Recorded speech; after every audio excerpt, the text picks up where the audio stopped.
तो बच्चों, आज हम कहानी सुनेंगे, लोमड़ी और कौवे की कहानी। एक लोमड़ी 2 दिन से भूखी थी। इसे कहीं भी खाने को कुछ ना मिला था।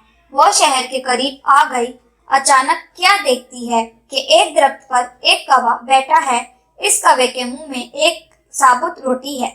लोमड़ी के मुंह में पानी भर आया। इसने एक तरकीब सोची। वो कौवे की तारीफ करने लगी। भाई कौवे, तुम कितने खूबसूरत हो, तुम्हारे पर कितने खूबसूरत हैं। तुम चाहे रावी में नहाओ या जेहलम में, तुम्हारा रंग एक जैसा ही रहता है।